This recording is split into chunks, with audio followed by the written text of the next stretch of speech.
ચાલો વિદ્યાર્થી મિત્રો, આપણે રાસાયણિક ગતિકીય વિજ્ઞાનમાં પ્રસ્તાવના જોઈ ગયા.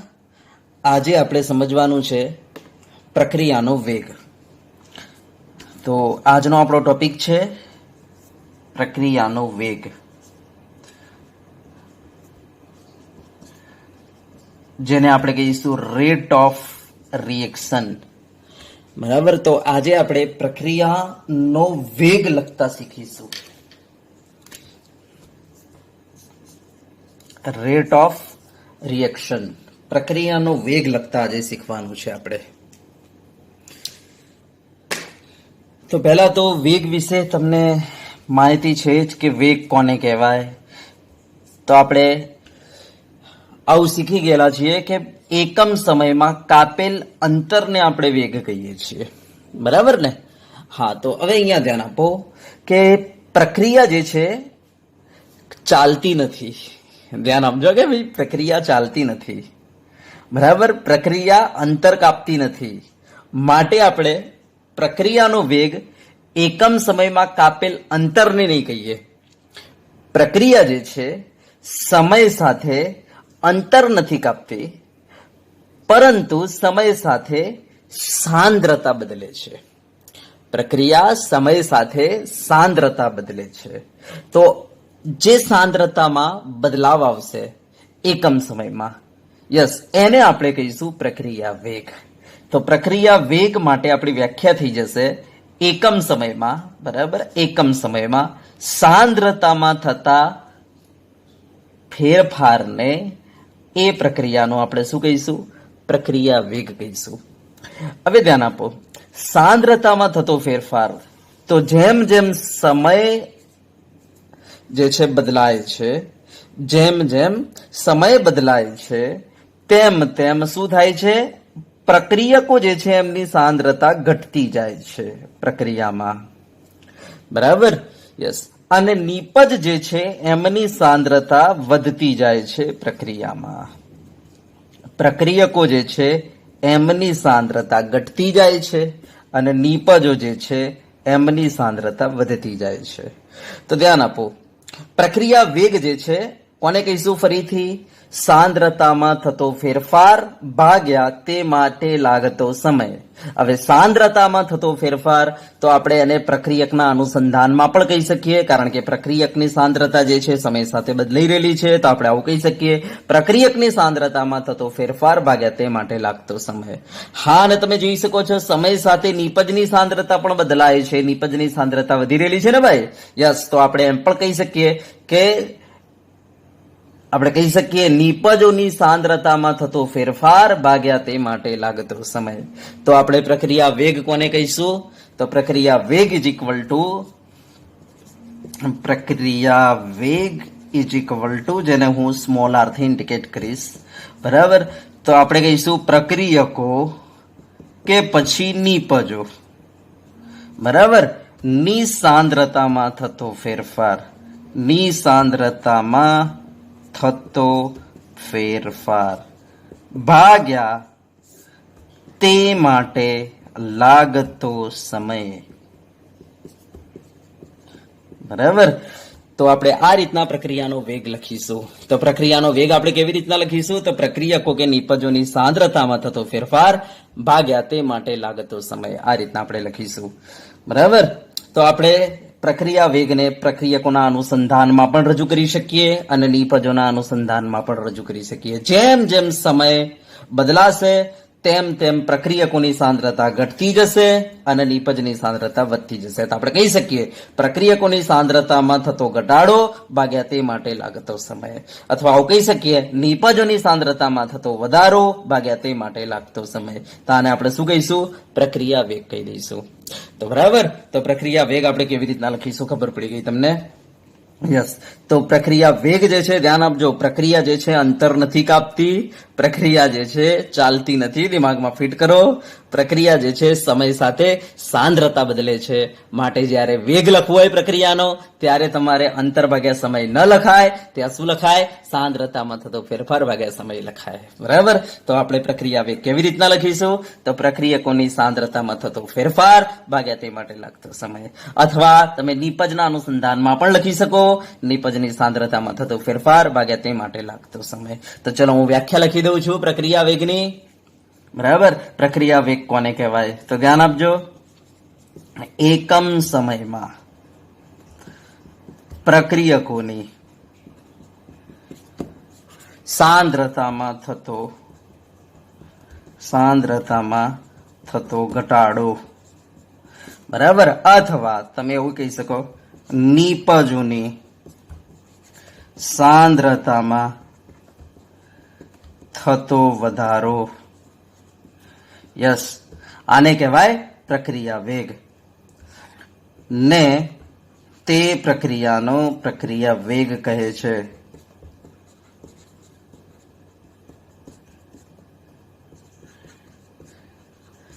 તો આ થઈ ગયો આપણો પ્રક્રિયા વેગ. ઓકે, હવે પ્રક્રિયા વેગ જે છે એનો એકમ શું બનશે?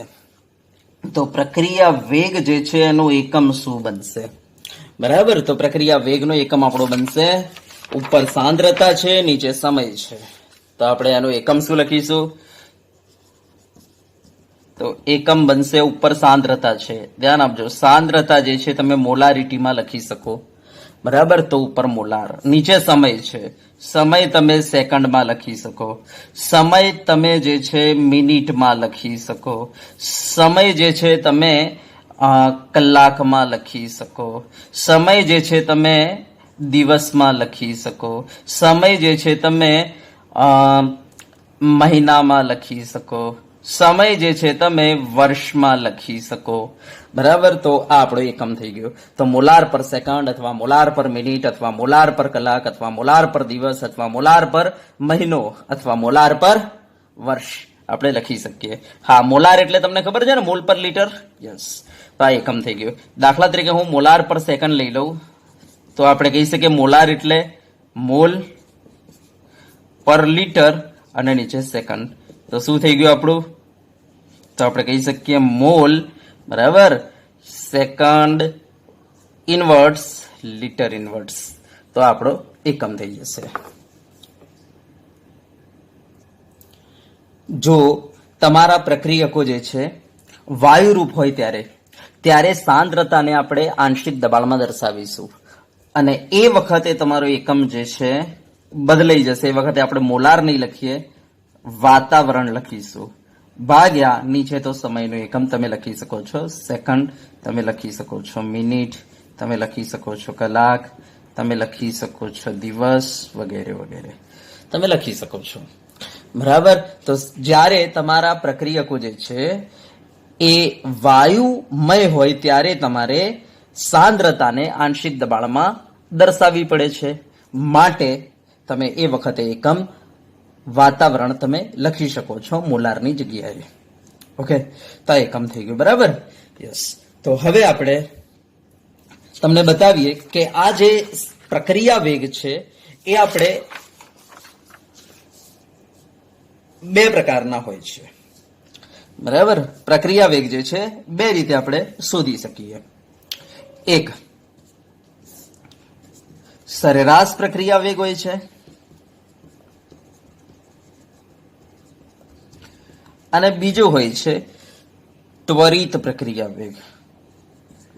ત્વરિત પ્રક્રિયા વેગ. તો આ પ્રક્રિયા વેગ જે છે બે પ્રકારના હોય છે, એક સરેરાશ પ્રક્રિયા વેગ અને બીજો હોય છે ત્વરિત પ્રક્રિયા વેગ. હવે સરેરાશ પ્રક્રિયા વેગ જે છે આપણે ક્યારે શોધી શકીએ? તો ધ્યાન આપો, જ્યારે તમને સમયગાળો આપેલો હોય અને એ વખતે તમને જો પ્રક્રિયા વેગ શોધવાનો કહે તો તમારે એને સરેરાશમાં શોધવો પડે છે. બરાબર? તો જ્યારે તમને સમયગાળો આપેલો હોય, શું આપેલો હોય? સમયગાળો, ત્યારે આપણે પ્રક્રિયા વેગને સરેરાશમાં દર્શાવીશું. હા, ત્વરિત જ્યારે તમને કોઈ ક્ષણની વાત કરવાની, કોઈ ક્ષણની વાત કરે, સમયગાળો આપેલો ના હોય અને કોઈ ક્ષણ આપેલો હોય અને ત્યારનો પ્રક્રિયા વેગ તમને શોધવાનો કહે, ત્યારે આપણે ત્વરિત પ્રક્રિયા વેગનો ઉપયોગ કરીશું. દાખલા તરીકે હું તમને એક એક્ઝામ્પલ આપી દઉં. હું એક સિમ્પલ એક્ઝામ્પલ આપું કે દાખલા તરીકે હાસમી સાહેબ હિંમતનગરથી અમદાવાદ જવા નીકળ્યા, બરાબર? યસ, 4 વ્હીલર લઈને, બરાબર, આપણી જે છે. ઓકે, હવે હિંમતનગરથી 10 વાગે નીકળ્યા અને અમદાવાદ પહોંચ્યા 12 વાગે. તો ટોટલ કેટલો સમય લીધો એમણે? 2 કલાકનો લીધો. ઓકે, અને હિંમતનગરથી અમદાવાદનું અંતર એમ ધારી લો કે 80 કિલોમીટર છે. તો હવે કોઈ તમને એમ કહે કે ભાઈ હાસમી સાહેબનો ગાડીનો વેગ જે છે હિંમતનગરથી અમદાવાદ જવામાં કેટલો હતો, તો અહીંયા એક સમયગાળાની વાત થઈ ગયેલી છે કે ભાઈ 2 કલાક માટે, બરાબર ને? 10 થી 12 એટલે 2 કલાક માટે. તો 2 કલાક માટે હાસમી સાહેબની ગાડીનો વેગ શું હશે, બરાબર? તો આપણે કહીશું કે ભાઈ એમણે કાપેલું અંતર ભાગ્યા, બરાબર, એમણે જે સમય લીધો એ 2. તો આપણે કહી શકીએ કે ભાઈ 40 કિલોમીટર પર કલાકની સ્પીડે હાસમી સાહેબ ગયા હશે ગાડીમાં. ઓકે, તો આ જે મેં વેગ કાઢ્યો, આના અંદર તમે જોઈ શકો છો મેં શું કર્યું છે, તો આ કાપેલ અંતર લઈ લીધો અને નીચે આપણે શું લખી નાખ્યું કે સમયમાં થતો ફેરફાર લખી દીધો, બરાબર? તો આ તમે જે વેગ કાઢ્યો એને કહેવાય સરેરાશ કહેવાય, બરાબર? તો આવો જ આપણી પ્રક્રિયા દોરાન દાખલા તરીકે મેં કોઈ પ્રક્રિયા મૂકી છે 10 વાગે, બરાબર, અને દાખલા તરીકે ત્યાં હું ઊભો હતો અને 12 વાગે મારા ટીચર આવી ગયા અને મને તમને કહે છે કે સર તમારી પ્રક્રિયાનો, બરાબર, 10 થી 12 વાગ્યા સુધીમાં વેગ શું હતો? તો આપણે એ વખતે મને એમને ટાઈમ ડ્યુરેશન આપેલો છે, એક સમયગાળો આપેલો છે, તો હું એને સરેરાશમાં કાઢીને એમને આપી દઈશ કે ભાઈ એ વખતે હું શરૂઆતની સાંદ્રતા ચેક કરી લઈશ અને ફાઇનલી જે 12 વાગે જે સાંદ્રતા મળી એ ચેક કરી લઈશ, સાંદ્રતામાં થતો ફેરફાર કાઢી લઈશ અને ભાગે એ માટે લગતો સમય કાઢી લઈશ. તો એને હું સરેરાશમાં બતાવીશ. સમજી ગયા ને? હા, પણ જો મને કોઈ એમ કહી દે, દાખલા તરીકે 11 વાગે મને કોઈ એવું પૂછી લે કે સાહેબ 11 વાગે તમારી ગાડીનો વેગ શું હતો, તો જો એક ક્ષણ માટે મને વાત કરેલી છે કે ભાઈ એક્ઝેક્ટલી 11 વાગે, તો હવે મારે એને, આમાં કોઈ સમયગાળો નથી, બરાબર, એક્ઝેક્ટલી 11 વાગે કહેલું છે, તો મારે એને શામાં દર્શાવવું પડશે? ત્વરિત પ્રક્રિયા વેગમાં દર્શાવવું પડશે, બરાબર? આ જ રીતના આપણા પ્રયોગમાં પણ દાખલા તરીકે 10 વાગે મેં રિએક્શન લગાવી હતી, બરાબર, યસ, અને મને કોઈ 12 વાગે એને પૂછી લીધું સાહેબ તમારી પ્રક્રિયાનો વેગ શું છે, 12 વાગે મને પૂછી લીધો કે એક્ઝેક્ટલી 12 વાગે તમારી પ્રક્રિયાનો વેગ શું છે, તો મારે એને સમય બતાવવું પડશે, ત્વરિતમાં બતાવવું પડશે, કારણ કે મને કોઈ સમયગાળો નથી આપ્યો. એક્ઝેક્ટલી 12 વાગે મને કીધું કે ભાઈ 12 વાગે તમારી પ્રક્રિયાનો વેગ શું હશે, તો મારે ત્વરિતમાં બતાવવું પડશે. પણ મને એમ કહી દે કે 10 વાગ્યાથી 12 વાગ્યા સુધીમાં તમારી પ્રક્રિયાનો વેગ શું હશે, તો મારે એને સરેરાશમાં બતાવવું પડશે. તો આ રીતના આપણે વેગ જે છે 2 રીતના દર્શાવીએ છીએ, એક સરેરાશમાં અને બીજું ત્વરિતમાં. તો એ રીતના આપણે કહી શકીએ પ્રક્રિયા વેગ પણ 2 પ્રકારના હોય છે, એક સરેરાશ પ્રક્રિયા વેગ અને બીજું ત્વરિત પ્રક્રિયા વેગ. તો ચલો આજે આપણે સમજીએ પહેલા સરેરાશ પ્રક્રિયા વેગ. તો આપણી પ્રક્રિયાનો સરેરાશ પ્રક્રિયા વેગ કેવી રીતના લખાય છે એ જોઈ લઈએ, બરાબર? ચલો,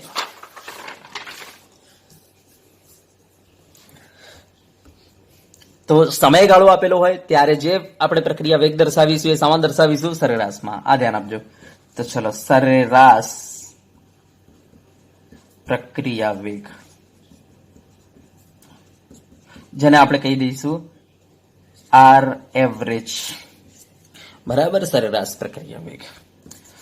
તો પહેલા તો હું આની વ્યાખ્યા લખીશ. સરેરાશ પ્રક્રિયા વેગ કોને કહેવાય? તો આપણે કહીશું લાંબા ગાળાના સમય માટે, લાંબા ગાળાના સમય માટે શોધવામાં આવતા પ્રક્રિયા વેગને આપણે કહીશું સરેરાશ પ્રક્રિયા વેગ, બરાબર? તો લાંબા ગાળાના સમય માટે શોધવામાં આવતા પ્રક્રિયા વેગને આપણે શું કહીશું? સરેરાશ પ્રક્રિયા વેગ કહી દઈશું. હવે આના માટે ચલો આપણે તમને એક એક્ઝામ્પલ આપીએ. દાખલા તરીકે મારી પાસે એક પ્રક્રિયા છે R2P, એમાં રિએક્ટન્ટ છે, એમાંથી બની રહેલો છે પ્રોડક્ટ, બરાબર? હા, તો હવે આ પ્રક્રિયા માટે મારે સરેરાશ પ્રક્રિયા વેગ લખવો છે. તો ચલો પહેલા હું તમને બતાવું પ્રક્રિયકના અનુસંધાનમાં, પછી હું તમને બતાવું નિપજના અનુસંધાનમાં. તો ચલો પહેલા આપણે પ્રક્રિયકના અનુસંધાનમાં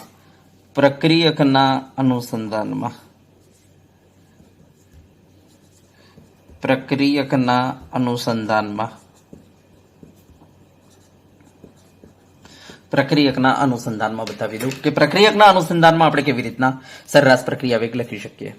કારણ કે તમને ખબર છે પ્રક્રિયા વેગ જે છે પ્રક્રિયકના અનુસંધાનમાં એ લખાય અને નિપજના અનુસંધાનમાં એ લખાય. કારણ કે તમને ખબર છે પ્રક્રિયા દોરાન પ્રક્રિયકની સાંદ્રતા સમય સાથે બદલાય છે, સાથે સાથે નિપજની સાંદ્રતા પણ સમય સાથે બદલાય છે. બરાબર, માટે પ્રક્રિયા વેગ જે છે પ્રક્રિયકના અનુસંધાનમાં પણ લખી શકાય અને નિપજના અનુસંધાનમાં પણ લખી શકાય. ચલો પહેલા હું તમને શીખવાડું પ્રક્રિયકના અનુસંધાનમાં કેવી રીતના લખાય. તો ચલો હવે ધ્યાન આપજો. પ્રક્રિયકના અનુસંધાનમાં લખતા પહેલા આપણે આ જે પ્રક્રિયક જે છે બરાબર, ધીરે ધીરે તમને ખબર છે પ્રક્રિયક જે છે એમની સાંદ્રતા ઘટતી હશે. તો પ્રક્રિયક જે છે કેટલો વપરાશે બરાબર, એનો વપરાવાનો પહેલા દર કાઢી લઈએ. ઓકે, તો એમ સમજો કે આપણી પાસે પ્રક્રિયક આર છે બરાબર, સમય સાથે કંઈક આ રીતના બદલાઈ રહેલો છે. સમય સાથે કંઈક આ રીતના બદલાઈ રહેલું છે. ઓકે, અને તમને ખબર છે છેલ્લે કોઈ પણ પ્રક્રિયા સંતુલને પહોંચી જાય. તો સમય સાથે કંઈક આ રીતના બદલાઈ રહેલું છે. હવે આ પ્રક્રિયકની સાંદ્રતા બદલાઈ રહેલી છે સમય સાથે. હવે તમને કોઈ એમ કહે છે કે ભાઈ આ T1 સમય છે અને આ T2 સમય છે, આની વચ્ચે મારે પ્રક્રિયાનો વેગ કાઢવો છે. તો આપણે કામ કરીશું, T1 થી T2 વચ્ચે પ્રક્રિયક જે છે એનો ઘટવાનો દર શું છે એ આપણે કાઢી લઈએ. તો પ્રક્રિયક જે છે એનો ઘટવાનો દર કાઢી લઈએ.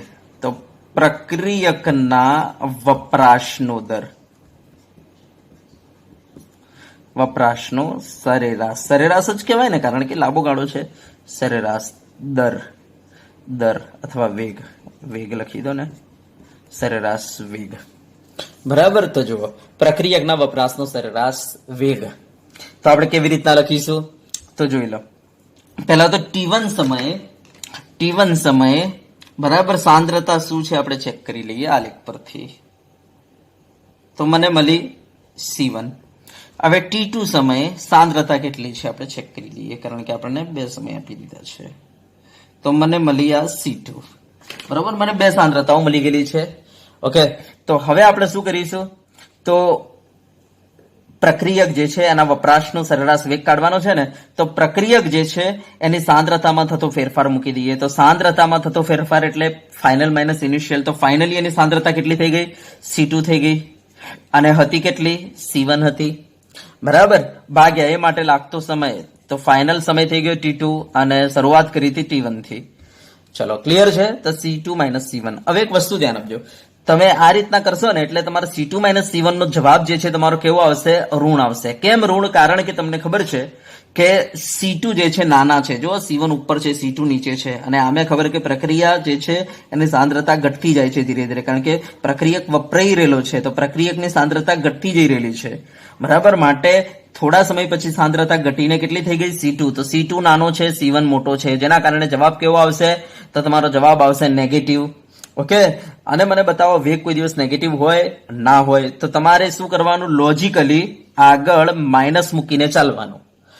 તો જ્યારે આપણે પ્રક્રિયકના વપરાશનો બરાબર દર શોધીએ ત્યારે પ્રક્રિયક હોય એટલે તમારે આગળ માઇનસ મૂકીને જ ચાલવાનું, કારણ કે વેગને પ્લસ બનાવવો જરૂરી છે.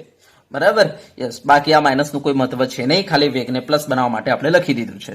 તો ચલો શું થઈ જશે, તો માઇનસ આ તમારું થઈ ગયું ડેલ બરાબર આર, હું લખી દઉં છું C2 માઇનસ C1 એટલે ડેલ આર અપોન નીચે શું થઈ ગયું, ડેલ ટી. ઓકે, તો આ રીતના આપણે પ્રક્રિયકના વપરાશનો સરેરાશ વેગ શોધી શકીએ. તો આપણે શું કરીશું, પ્રક્રિયકોની સાંદ્રતામાં થતો ફેરફાર ભાગ્યા નીચે સમયનો ફેરફાર લખી દઈશું. હા, આગળ આપણે માઇનસ લખીશું, કારણ કે પ્રક્રિયકની સાંદ્રતા ઘટતી જાય છે, માટે જ્યારે પ્રક્રિયકની સાપેક્ષે આપણે વેગ લખીએ બરાબર, અથવા પ્રક્રિયકના વપરાશનો આપણે વેગ લખીએ, પ્રક્રિયકના અદૃશ્ય થવાનો વેગ લખીએ, ત્યારે હંમેશા આગળ માઇનસ લખવું જરૂરી છે, કારણ કે વેગ હંમેશા પ્લસ હોય. તો અહીંયા તમે ખાલી del R upon del T કરશો ને તમારો જવાબ માઇનસ આવશે, તો માઇનસ ને પ્લસ બનાવવો જરૂરી છે, માટે આગળ આપણે માઇનસ મૂકી દીધેલું છે. ચલો ક્લિયર છે એટલે સુધી. તો આ રીતના પ્રક્રિયકના વપરાશનો મેં સરેરાશ વેગ કાઢી લીધો. હવે મારે પ્રક્રિયાનો વેગ લખવો છે, તો ધ્યાન આપજો પ્રક્રિયાનો વેગ કેવી રીતના લખીશું. તો હવે R average is equal to શું કરી દઈશું, તો તમારો જે જવાબ આવ્યો છે del R upon del T minus બરાબર ભાગ્યા આપણે કરી દઈશું કે આર જે છે એના આગળ તત્વયુગ્મિતિ ગુણાંક કેટલો છે, 1. તો ભાગ્યા 1 કરી દઈશું. યસ, હવે આ જે જવાબ થઈ ગયો, આ જવાબને કહેવાય છે પ્રક્રિયાનો વેગ. બરાબર? યસ, આને પ્રક્રિયાનો વેગ નહીં કહીએ. બરાબર? Del R upon del T તો શું છે? પ્રક્રિયકના વપરાશનો વેગ છે. યસ, એને જ્યારે તમારા પ્રક્રિયકના તત્વયોગમિતિ ગુણાંક વડે ભાગશો તો તમારો જે જવાબ આવશે એને આપણે કહીશું આ પ્રક્રિયાનો પ્રક્રિયા વેગ. તો આ તમારો આર એવરેજ નીકળી ગયો. આ પ્રક્રિયકની સાપેક્ષે આવ્યું છે. ચલો, ઓકે. હવે હું તમને બતાવું નિપજના અનુસંધાનમાં. બરાબર? પ્રક્રિયા વેગ કેવી રીતના આપણે કાઢીશું નિપજના અનુસંધાનમાં.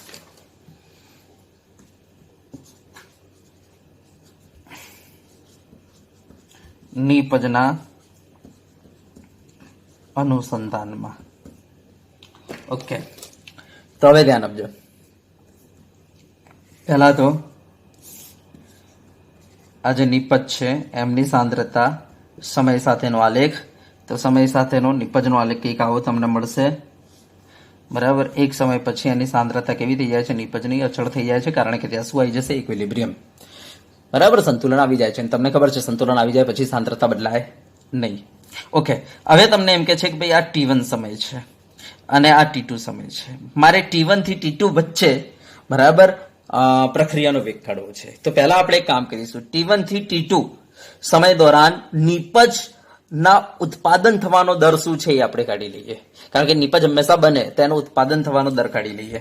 તો આપણે લખીએ કે ભાઈ નિપજના ઉત્પન્ન થવાનો દર અથવા બનવાનો દર, ઉત્પન્ન થવાનો સરેરાશ વેગ,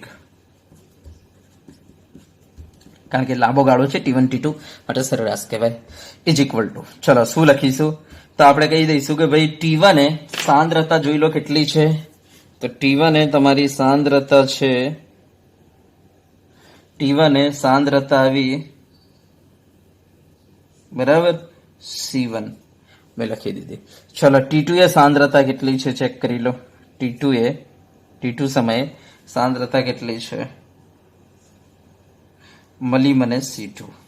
ઓકે, ચલો, તો હવે આપણે સાંદ્રતામાં થતો ફેરફાર તો આપણે કહીશું કે ફાઇનલ માઇનસ ઇનિશિયલ કરો. ફાઇનલ C2 ઇનિશિયલ C1, અને તમને ખબર છે C2 મોટા છે C1 કરતા, માટે જવાબ ધન જ આવવાનો છે. અને નીચે સમયનો ફેરફાર તો final T2 minus T1. Yes, તો આપણે કહી શકીએ ઉપર શું થઈ ગયું? ડેલ પી નિપજની સાંદ્રતામાં થતો ફેરફાર ભાગ્યા નીચે ડેલ ટી બરાબર ટાઈમ ઇન્ટરવલ. ઓકે, તો આપણો જવાબ આપી ગયો. તો આ જે છે આપણો જવાબ કયો છે? તો નિપજના ઉત્પન્ન થવાનો દર આવી ગયો. હવે મારે લખવું શું છે? તો મારે પ્રક્રિયા વેગ લખવો છે સરેરાશ. તો આપણે શું કરીશું? જે નિપજના ઉત્પન્ન થવાનો જે દર આવ્યો છે એને આપણે આપણા જે નિપજ જે છે એના તત્વ યોગમિતિ ગુણાંક વડે ભાગી દઈશું. હવે નિપજ તમે જોઈ શકો છો RIP અને એનો તત્વ યોગમિતિ ગુણાંક 1 છે, તો આપણે એને 1 વડે ભાગી દઈશું. બરાબર? તો આ આપણો આવી ગયો આર એવરેજ. આમ આપણે જોઈ શકીએ છીએ કે આર એવરેજ જે છે બરાબર, આર એવરેજ જે છે એ તમે જોઈ શકો છો આ કેસમાં પ્રક્રિયકના વપરાશના દર અને નિપજના ઉત્પન્ન થવાના દર બરાબર છે. બરાબર? પ્રક્રિયકના વપરાશના દર અને નિપજના ઉત્પન્ન થવાના દર બરાબર છે આ કેસમાં. ચલો, હવે જુઓ, હું આને એક એક્ઝામ્પલ લઈને હજુ તમને સમજાવું છું. અત્યારે મેં R2P પ્રકારની મેં પ્રક્રિયા લીધી છે. હવે હું પ્રક્રિયા એવી લઉં છું કે જેમાં તત્વ યુગ્મિતિ ગુણાંક હોય. બરાબર? અને એવી પ્રક્રિયા હું લઉં છું જેમાં તત્વ યુગ્મિતિ ગુણાંક હોય.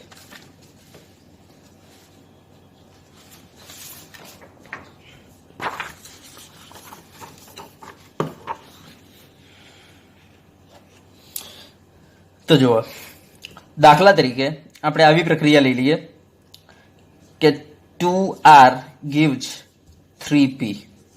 મારી પાસે આ પ્રક્રિયા છે અને હવે આ પ્રક્રિયાનો આપણે પ્રક્રિયા વેગ લખવો છે સરેરાશમાં.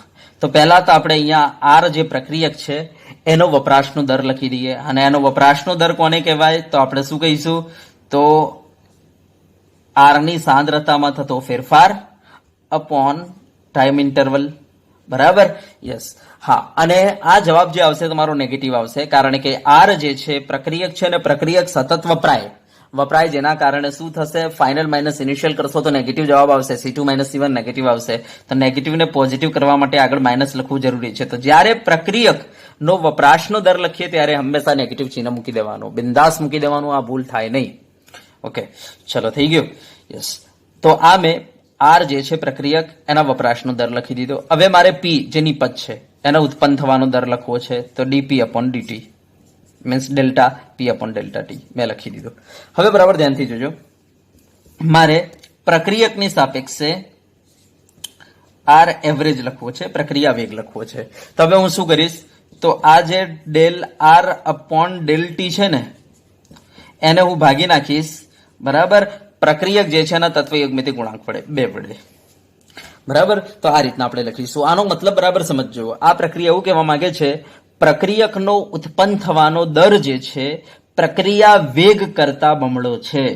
પ્રક્રિયકનો ઉત્પન્ન થવાનો દર, પ્રક્રિયકનો ઉત્પન્ન થવાનો દર, પ્રક્રિયકનો ઉત્પન્ન થવાનો દર, પ્રક્રિયકનો ઉત્પન્ન થવાનો દર પ્રક્રિયા વેગ કરતા બમણો છે.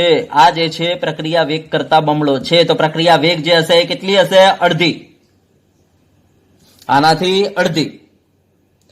યસ, કારણ કે આને 2 વડે ગુણો એટલે આ બનવું જોઈએ. યસ, 2 વડે ગુણો એટલે 2 2 કેટ બની ગયું. માટે આર એવરેજ આ રીતના લખીશું આપણે, બરાબર. યસ, હવે ધ્યાન આપજો, આ 3p માં તત્વયુગ્મિતિ ગુણાંક 3 શું ઇન્ડિકેટ કરે છે આપણને, ધ્યાન આપજો કે પી ના ઉત્પન્ન થવાનો દર, એટલે આ રહ્યો પી ના ઉત્પન્ન થવાનો દર એ પ્રક્રિયા વેગ કરતા 3 ગણો છે. આ 3 ગણો છે. તો પ્રક્રિયા વેગ જે હશે 1/3 હશે. ધ્યાન આપજો, આના 1/3 હશે.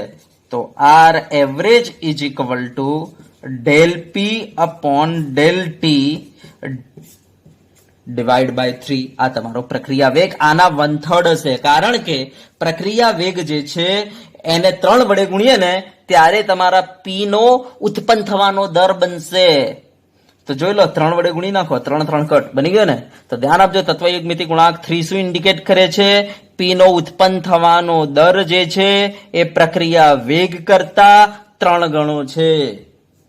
માટે આને ડિવાઈડ બાય 3 કરી નાખવાનો, બરાબર, એટલે તમારો આર એવરેજ આવી જાય. તો હવે શોર્ટમાં બસ આટલું જ યાદ રાખો કે તમારે પહેલા શું કરવાનું, પ્રક્રિયકના વપરાશનો દર લખી નાખો, ભાગ્યા નીચે શું કરી નાખો, એનો જે તત્વયુગ્મિતિ ગુણાંક હોય લખી નાખવાનું. એ જ રીતના દાખલા તરીકે નિપજની સાપેક્ષે મારે પ્રક્રિયા વેગ લખવો છે, તો શું કરો, નિપજનો ઉત્પન્ન થવાનો દર લખી દો અને ભાગ્યા એનો જે તત્વયુગ્મિતિ ગુણાંક હોય એના વડે ભાગી નાખો. બસ આટલું કામ યાદ રાખો. ચલો, ક્લિયર થઈ ગયો. તો આ રીતના આપણે આર એવરેજ લખીશું. અને આગળ પણ આપણે આવું જ કર્યું હતું. સિમ્પલ આપણી પાસે પ્રક્રિયા હતી આગળ, તો આર ટુ પી માટે આપણે શું કર્યું હતું કે આર નો વપરાશનો દર શું આવ્યો હતો આપણો, del R upon del T માઇનસમાં, બરાબર. એને કેટલા વડે ભાગ્યો, 1 વડે ભાગ્યો, એટલે આપણો શું બની ગયો, આર ની સાપેક્ષે પ્રક્રિયાનો વેગ થઈ ગયો. એ જ રીતના નિપજની સાપેક્ષે પ્રક્રિયાનો વેગ કાઢવા માટે આપણે શું કર્યું, પહેલા નિપજ જે છે એનો ઉત્પન્ન થવાનો દર લખી દીધો અને પછી એને કોના વડે ભાગી નાખ્યો, એના તત્વયુગ્મિતિ ગુણાંક, કારણ કે એનો તત્વયુગ્મિતિ ગુણાંક 1 જ હતો, તો ભાગે 1 કરી દીધો. સમજી ગયા? યસ. તો આ રીતના આપણે આર એવરેજ લખી શકીએ. દાખલા તરીકે હું તમારી સામે એક બીજી પ્રક્રિયા મૂકું છું, તમારી જાતે લખવાનો છે હવે આનો. તો આપણી પાસે પ્રક્રિયા છે 2a plus 3b gives c. ચલો, આનો મારે બરાબર પ્રક્રિયા વેગ લખવો છે. તો R average is equal to, ચલો એની સાપેક્ષે લખવો છે. તો ધ્યાન આપજો, એ પ્રક્રિયક છે, પ્રક્રિયક હંમેશા ઘટે, એટલે શું લખી દઈએ, del A upon del T. ભાગ્યા કેટલા લખવા પડે, 2. તમે એ ભાગ્યાને આ રીતના લખી દો તો એ ચાલે, 1/2. ચલો, થઈ ગયું. ઇઝ ઇક્વલ ટુ બી ની સાપેક્ષે મારે લખવું છે, તો શું લખાય, એ પણ પ્રક્રિયક છે, તો del B upon del T. પણ પ્રક્રિયક હંમેશા પ્રક્રિયકની સાપેક્ષે વેગ કાઢીએ તો હંમેશા માઇનસ આવે, પણ કોઈ દિવસ વેગ માઇનસ હોય નહીં. તો માઇનસને પ્લસ કરવા માટે આગળ શું કરવું પડે, મારે માઇનસ મૂકી દેવું પડ્યું. તો પ્રક્રિયકની સાપેક્ષે હંમેશા માઇનસ મૂકવું પડે. ભાગ્યા કેટલા કરવા પડે, 3, અને એ ભાગ્યા 3 ને તમે આ રીતના લખી દો તો એ ચાલે, 1/3, બરાબર, 1/3. ચલો, ઇઝ ઇક્વલ ટુ સી ની સાપેક્ષે લખવો છે. તો હવે સી ની સાપેક્ષે ધ્યાન આપજો, સી જે છે આપણી નિપજ છે, અને નિપજ એનો પ્રક્રિયા વેગ ધન જ આવે એટલે એમને એમ લખી નાખવાનું del C upon del T. તો નિપજની સાપેક્ષે લખવા તો આગળ માઇનસ લખવાની જરૂર નથી. ચલો બરાબર. એનો તત્વ એકમિતિ ગુણાંક કેટલો છે? 1. તો 1/1. બરાબર, ન લખીએ તો ચાલે. તો આ રીતના આપણે કોઈ પણ પ્રક્રિયાનો પ્રક્રિયા વેગ લખી શકીએ. તો ધ્યાન આપજો, આમાં del A upon del T શું છે? Del A upon del T. તો del A upon del T શું છે? તો del A upon del T ખાલી એના વપરાશનો દર છે. બરાબર. Minus del A upon del T શું છે? એના વપરાશનો દર. પણ minus half del A upon del T શું છે? તો આખો પ્રક્રિયા વેગ. એ રીતના del B upon del T શું છે? માઇનસમાં minus del B upon del T શું છે? તો બી ના વપરાશનો દર. પણ -1/3 del B upon del T. તો બી ના તો પણ આપણે કહી શકીએ બી ના અનુસંધાનમાં પ્રક્રિયા વેગ. -1/3 સાથે બોલું તો પ્રક્રિયા વેગ બી ના અનુસંધાનમાં. Okay. Del C upon del T શું છે? સી ના ઉત્પન્ન થવાનો દર છે. હા, અને આ જ આપણો પ્રક્રિયા વેગ પણ છે આ કેસમાં. તો આપણે કહી શકીએ del C upon del T શું છે? તો સી ના અનુસંધાનમાં પ્રક્રિયા વેગ અથવા સી ના ઉત્પન્ન થવાનો દર છે. ચલો, ક્લિયર થઈ ગયો. તો આ રીતના પ્રક્રિયાને જોઈને આપણને સરેરાશ પ્રક્રિયા વેગ લખતા આવડવો જોઈએ. તો મેં પ્રક્રિયા વેગમાં તમને સરેરાશ પ્રક્રિયા વેગ સમજાવી દીધો. હવે આપણે સમજવાનું છે ત્વરિત પ્રક્રિયા વેગ. ઇન્સ્ટન્ટેનિયસ રેટ ઓફ રિએક્શન, ત્વરિત પ્રક્રિયા વેગ.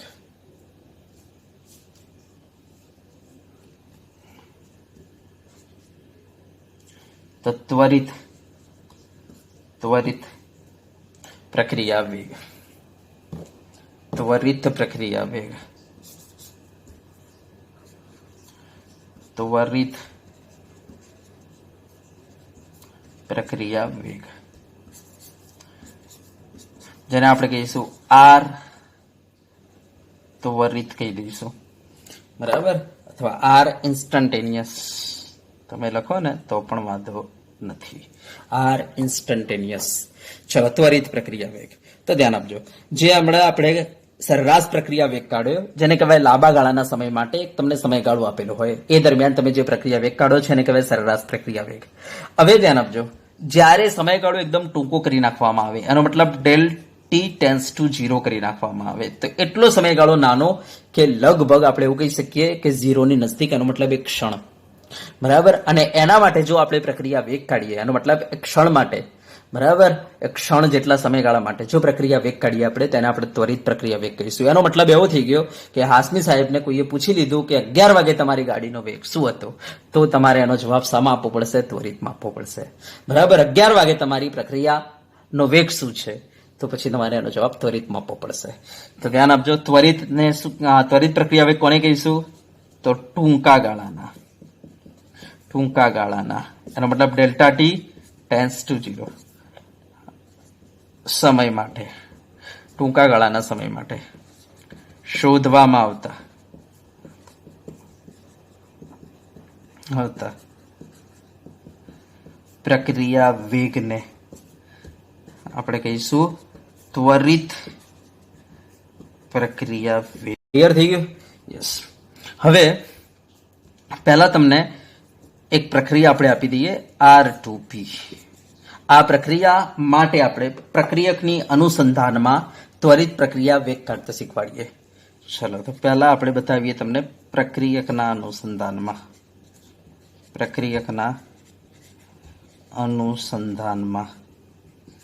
બરાબર. પ્રક્રિયકના અનુસંધાનમાં. હા, હવે પ્રક્રિયક અહીંયા મારી પાસે R છે, તો એના અનુસંધાનમાં મારે ત્વરિત પ્રક્રિયા વેગ કાઢવો છે. તો પહેલા તો આપણે તમને આ જે પ્રક્રિયક R જે છે એનો વપરાશનો ત્વરિત વેગ કાઢી લઈએ. તો પ્રક્રિયકના, બરાબર, વપરાશનો ત્વરિત પ્રક્રિયા વેગ ઇઝ ઇક્વલ ટુ, ચલો શું લખીએ? તો ધ્યાન આપજો, આપણે લિમિટ લગાવી દઈએ ડેલ્ટા ટી ટેન્સ ટુ જે 0 લિમિટ લગાવી દઈએ, એમાં ડેલ્ટા ટી ટેન્સ ટુ 0 કરી દઈએ. કોને?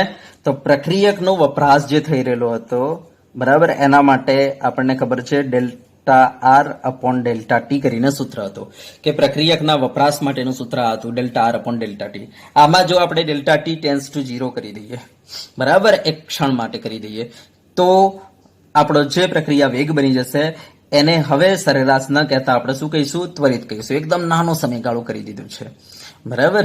યસ, તો ચલો ધ્યાન આપજો. તો એ વખતે તમારો ડેલ્ટા જે છે શું થઈ જશે તમારો? તો નાના ગાળા માટે આપણે ડી કહી દઈશું, ડીઆર થઈ જશે અને ડીઆર અપોન ડીટી થઈ જશે.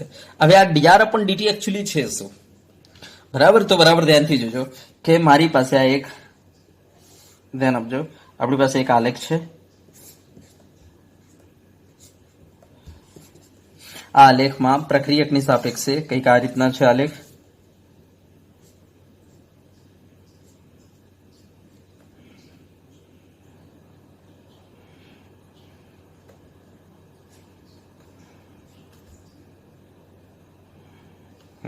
પ્રક્રિયકની સાપેક્ષે આ રીતના આલેખ છે, બરાબર. હવે કોઈ મને એમ કે છે કે ભાઈ આ સમયે પ્રક્રિયાનો વેગ કાઢો, બરાબર. મને કોઈ સમયગાળો નથી આપ્યો, બસ ખાલી કહી દીધું આ સમય પ્રક્રિયાનો વેગ કાઢો. આ સમય છે, આ પ્રક્રિયક છે. મને કહે છે આ સમયે પ્રક્રિયાનો વેગ કાઢો, તો આપણે શું કરવાનું રહેશે? એ સમયે આપણા વક્ર ઉપર કયું બિંદુ આવે છે ચેક કરી લો, બરાબર. એ જે સ્પોટ આવે, એ બિંદુ આવે, એ બિંદુને સ્પર્શક દોરો. સ્પર્શક કોને કહેવાય ખબર છે ને? એક જ બિંદુએ છેદે એને સ્પર્શક કહેવાય. સ્પર્શક દોરતા જાઓ. યસ, અને એ એક્સ અક્ષને ક્યાં કટ કરે છે ચેક કરી લો. જ્યાં કટ કરે ત્યાંનો એંગલ લઈ લો. તો એંગલ હંમેશા ધન પોઝિટિવ જે છે એક્સ અક્ષ જે છે, બરાબર, પોઝિટિવ એક્સ અક્ષ તરફનો હંમેશા એંગલ લેવાનું રહેશે, બરાબર. તો પોઝિટિવ એક્સ અક્ષની ડાયરેક્શન વાળો એંગલ લેવાનો રહેશે. એ આપણો થીટા છે. ચલો, આ થીટા લઈ લીધો. યસ, આ થીટાને આપણે શું કહીશું? આ સ્પર્શકનો ઢાળ કહીશું. શું કહીશું? ઢાળ કહીશું. ઓકે, ઢાળ. ઢાળ is equal to tan theta. થીટામાં આપણે આ થીટા લઈ લઈશું. ઓકે, અને તમને ખબર છે ten theta is equal to શું થાય? તો સામેની બાજુ ભાગ્યા પાસેની બાજુ, એટલે ડીઆર અપોન નીચે શું થઈ જશે? ડીટી. તો આ ટેન થીટાનો જે જવાબ આવશે એ કોના બરાબર આવશે? તો ડીઆર અપોન ડીટી બરાબર આવશે. હવે તમે જોઈ શકો છો ડીઆર અપોન ડીટી તાર આવ્યો, તેનો મતલબ આ ડીઆર અપોન ડીટી કઈ જ નથી, ટેન થીટા છે, અને આ ટેન થીટા કઈ જ નથી, ઢાળ છે. તો તમારે શું કરવાનું રહેશે? તો અહીંયા આપણે ઢાળ લખવાનું રહેશે. હવે એક વસ્તુ ધ્યાન આપજો, પ્રક્રિયકની જ્યારે પ્રક્રિયકના વપરાશનો આપણે દર લખીએ ત્યારે આગળ હંમેશા માઇનસ લખવાનું મેં તમને કહેલું છે. તો અહીંયા માઇનસ લખી દો. આ માઇનસ જે છે બહાર આવ્યો, અહીંયા માઇનસ, બરાબર. યસ, અને એ માઇનસ અહીંયા લાગે. તો આપણે કહી શકીએ કે પ્રક્રિયકના વપરાશનો, બરાબર, વેગ જે છે માઇનસ ઢાળ બરાબર હશે. અને ધ્યાન આપજો, અહીંયા જે ઢાળ બનશે એ કેવો બનશે? માઇનસ આવશે. અને ઢાળ માઇનસ હોવાથી માઇનસ માઇનસ આગળ શું થઈ જશે? પ્લસ. માટે વેગ હંમેશા પ્લસ હોય. આ ઢાળ માઇનસ આવશે. કેમ? સિમ્પલ માઇનસ આવશે, કારણ કે જુઓ ને આ રીતના ઘટતો બતાવે છે, જુઓ ને આ રીતના ઉતરતો છે, અને ઉતરતો હોય એટલે હંમેશા ઉતરતો હોય ને, હંમેશા કેવો હોય? માઇનસ. જો ઉતરતો છે આ રીતના ઢાળ તમારો, જો ઉતરતો છે, બરાબર. હા, અને ચડતો હોય તો હંમેશા ઢાળ પ્લસ આવે. તો આ ઉતરતો છે, ઉતરતો હોય એટલે ઢાળ માઇનસ આવશે, અને માઇનસ ને આગળ માઇનસ, માઇનસ માઇનસ પ્લસ. તો આ રીતના આપણે ડીઆર અપોન ડીટી કઈ જ નથી, બરાબર, ઢાળ છે. ઓકે, તો આપણને જે સમય માટે, બરાબર, દાખલા તરીકે મને આ સમયે કહ્યું હોય કે ભાઈ આ સમયે જે છે તમારી પ્રક્રિયાનો વેગ શું હશે, તો આપણે શું કરીશું? એ ત્યાંથી આપણે, બરાબર, બિંદુ નોંધી લઈશું આપણા વક્ર ઉપરનો, અને ત્યાંથી આપણે એક સ્પર્શક દોરીશું, અને આ સ્પર્શકનો ઢાળ લઈ લઈશું. યસ, એ જે ઢાળ આવે, બરાબર, એ ઢાળના આપણે શું કરી દઈશું? એ ઢાળ નેગેટિવ આવશે, તો આગળ નેગેટિવ મૂકીને એને પોઝિટિવ બનાવી લઈશું, અને એ જે જવાબ આવે એને આપણે શું કહીશું? પ્રક્રિયાનો, આપણે પ્રક્રિયકના વપરાશનો વેગ કહી દઈશું, બરાબર. તો આ રીતના પ્રક્રિયકના વપરાશનો આપણે વેગ કાઢી લઈશું. ચલો, ક્લિયર થઈ ગયું? તો પ્રક્રિયકના વપરાશનો પ્રક્રિયા વેગ નીકળી ગયો. હવે ધ્યાન આપજો, મારે પ્રક્રિયાનો વેગ લખવો છે. તો પ્રક્રિયાનો વેગ લખવા માટે હવે આપણે શું કરીશું? તો આર, બરાબર, ત્વરિત. આર ત્વરિત, બરાબર. તો આર ત્વરિત ઇઝ ઇક્વલ ટુ આપણે શું કરી દઈશું? તો એનો વપરાશનો દર શું આવ્યો? તો આપણે કહીશું ડીઆર અપોન ડીટી આવ્યો, જેને કહેવાય ઢાળ આવ્યો, માઇનસ. ઓકે, યસ, આને 1 વડે ભાગી લો, કારણ કે આર ની આગળ તત્વ એકમિતિ ગુણાંક 1 છે. તો આ જે જવાબ આવ્યો એને આજથી આપણે કહી દઈશું ત્વરિત પ્રક્રિયા વેગ. ચલો બરાબર, તો પ્રક્રિયકના અનુસંધાનમાં આ રીતના કરીશું, ઢાળને 1 વડે ભાગી દઈશું. ચલો ઓકે, યસ. હવે નિપજના અનુસંધાનના અંદર આપણે તમને બતાવીએ કે નિપજના અનુસંધાનમાં કેવી રીતના આપણે ત્વરિત પ્રક્રિયા વેગ કાઢીશું.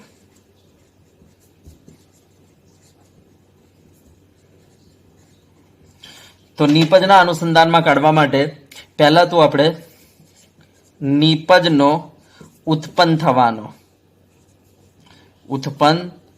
થવાનો બરાબર ત્વરિત વેગ કાઢી લઈએ. તો નિપજનો ઉત્પન્ન થવાનો વેગ જે છે સરેરાશમાં તમને ખબર છે બરાબર. યસ, સરેરાશમાં શું હતો? તો ડેલ્ટા પી અપોન ડેલ્ટા ટી હતો. યસ, હવે આના અંદર આપણે આ ડેલ્ટા ટી કેવું કરી નાખ્યું? એકદમ સાંકડો કરી નાખ્યો, ડેલ્ટા ટી ટેન્સ ટુ 0 કરી દીધું બરાબર. યસ, તો ડેલ્ટા ટી ટેન્સ ટુ 0 કરી દઈએ એટલે શું થઈ જશે? તમારો ત્વરિત પ્રક્રિયા વેગ થઈ જશે બરાબર, નિપજની સાપેક્ષે. હવે ધ્યાન આપજો, જો અહીંયા ડેલ્ટા ટી ટેન્સ ટુ 0 કરીએ તો નીચે ડેલ્ટા ટી ની જગ્યાએ ડીટી થઈ જાય તો ઉપર શું થઈ જશે? ડીપી થઈ જશે બરાબર. આ ચોરસ કૌંસ આપણે સાંદ્રતા બતાવીએ છીએ ને, ધ્યાન આપજો. યસ, તો અહીંયા ડીપી અપોન ડીટી થઈ ગયો. ચલો, ક્લિયર છે આટલે સુધી? યસ. હવે આ એકચ્યુઅલી ડીપી અપોન ડીટી છે શું? તો ડીપી અપોન ડીટી છે શું? તો ધ્યાન આપજો, આ આપણો એમ સમજો પ્રોડક્ટની સાંદ્રતા અને સમય વચ્ચેનો આલેખ.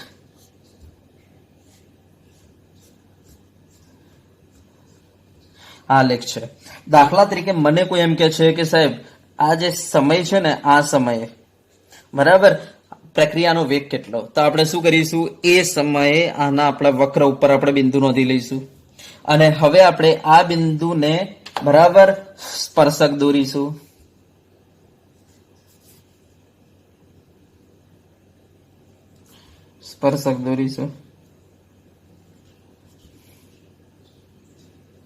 આ રીતના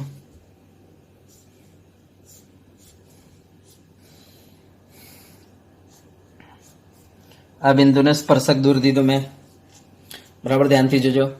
યસ, બરાબર. તો જે સમયે તમારે શોધવાનું કે એ સમયે તમારે વક્ર ઉપરથી બિંદુ લઈને બિંદુને સ્પર્શક દોરી નાખવાનો.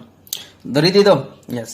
હવે મને કોઈ એમ કે આ જે સ્પર્શક દોર્યો એનો ઢાળ શું? તો ધ્યાન આપજો, ઢાળ ઇઝ ઇક્વલ ટુ શું થાય? તો તમને ખબર છે tan થીટા થાય. શું થાય? ઢાળ tan થીટા થાય. અને થીટા શું છે? તો આ જે એક્સ એક્સિસ છે ને એને પોઝિટિવ ડાયરેક્શનમાં જે એંગલ બનાવે તમારો આ સ્પર્શક એ થીટા છે. તો આ થીટા છે, તો એ થીટા અહીંયા મૂકી દો, તમારો ઢાળ મળી જશે. અને આ જે છે કોના બરાબર આવશે? તો ડીવાય બાય ડીએક્સ બરાબર આવશે. અને ડીવાય બાય ડીએક્સ એટલે અહીંયા ડીપી અપોન ડીટી કહેવાય. તો તમે જોઈ શકો છો ડીપી અપોન ડીટી તો આ રહ્યો. તો ડીપી અપોન ડીટી છે શું? તેનો મતલબ tan થીટા એટલે કે એ ઢાળ છે. તો કઈ જ નથી, આ ઢાળ છે. એનો મતલબ તમારે શું કરવાનું છે? ખબર પડી ગઈ કે તમારે માત્ર શું કરવાનું છે? જે સમયે તમને કહે એ સમયે સ્પર્શક દોરીને એનો ઢાળ લઈ લેવાનો. એનો ઢાળ જે છે એને કહેવાય છે નિપજનો ઉત્પન્ન થવાનો દર. હવે તમારે આર ત્વરિત લખવું છે, આર ઇન્સ્ટન્ટેનિયસ લખવું છે. તો ધ્યાન આપજો, પ્રક્રિયાનો વેગ લખવો છે. તો નિપજનો ઉત્પન્ન થવાનો જે દર છે જેને કહેવાય ડીપી અપોન ડીટી, એને તમારે તત્વ યુગ્મિતિ ગુણાંક વડે ભાગી નાખવું પડે. યસ, તો આ તમારો થઈ ગયો નિપજના અનુસંધાનમાં પ્રક્રિયા વેગ. ચલો, ક્લિયર છે? યસ, ડીપી અપોન ડીટી શું છે? ઢાળ છે. ડીપી અપોન ડીટી શું છે? ઢાળ છે. ડીપી અપોન ડીટી શું છે?